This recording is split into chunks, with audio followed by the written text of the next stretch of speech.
আসুন, আপনারা একটু চেপে চেপে বসুন, সামনে আসুন, তাহলে পিছনের দাদারা বাবারা এখানে দাঁড়িয়ে দেখছে, ওনারাও বসতে পারবে।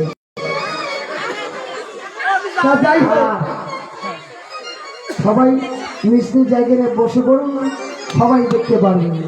তাহলে বাবা এই যে মা যে রয়েছে, মা কার সঙ্গে বাদ বিসম্বাদ করেছে? এই যে তাদের সঙ্গে বাদ বিসম্বাদ হয়েছে। কিন্তু মায়ের জন্মখানা কোথায় হয়েছে? পাতালে জন্ম হয়েছে। কেন হয়েছে? তাই পুলিশ শেষভাগে মাকে বলেছে নহম কৃষ্ণাকে বৈকুণ্ঠপুরী মত ভক্ত যত্র গায়তে তত্র তৃষ্ঠানি। ভগবান বলেছে আমি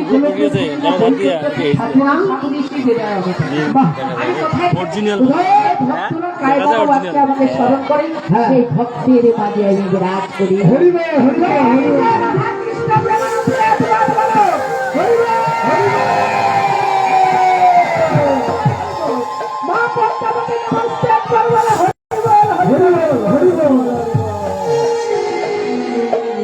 এতগুলো মা আছে, আমি এখানে জয়ধ্বনি দিলাম গৌরাঙ্গ মহাপ্রভুর নামে, আমি জয়ধ্বনি দিলাম।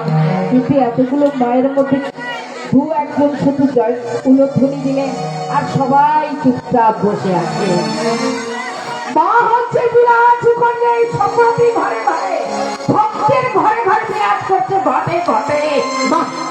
আপনাদের বিশ্বাস হয় না, কিছুতেই হবে না। কারণ কি জানেন না, এই যে মা যে মনসা রয়েছে, মনসা কিন্তু প্রতি ঘরে ঘরে প্রতি ঘরে ঘরে বিরাজ করবে। কেন করবে? ভক্তের মনোবাঞ্ছা পূর্ণ করার জন্য। এই মাকে পুজো কিন্তু সর্বদেবের পুজো, আর দিতে পারে ভক্তজন, করিতে পারে রাজা। মা যদি ইচ্ছে করে তাহলে রাতারাতির মধ্যে একটা ভক্তকে উপরে উপরে উপরে উপরে তুলতে পারে। যদি ইচ্ছে না করে তাহলে সেই ভক্তটাকে একটা বিরাজ করে দিতে পারে।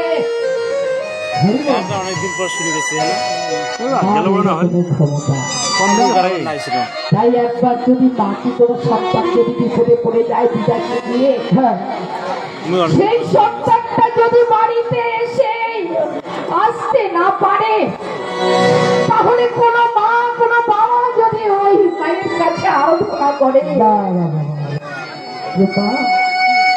আমার সন্তান দূরে গেছে, তোমার গায়ে আমি শরণাপন্ন হয়েছি, আমার ভক্তকে আমার সন্তানকে তুমি আমার কোলে ফিরে না। মা কিন্তু আর দূরে থাকতে পারবে না। মা কি করে? দু হাতে তাকে আশীর্বাদ করে দেবে।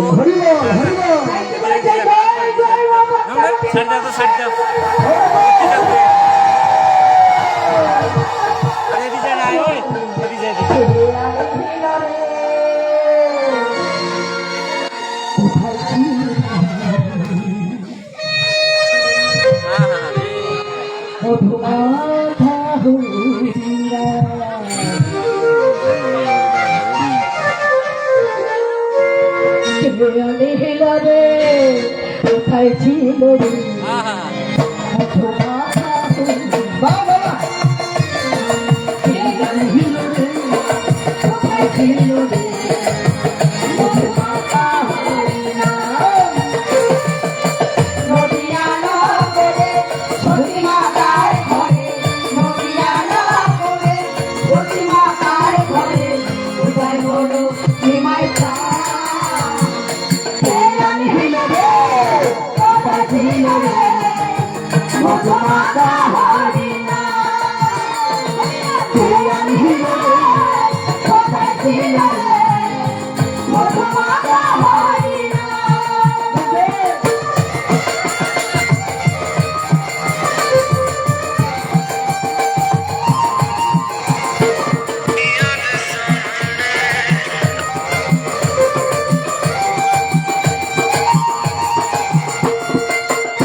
তোমার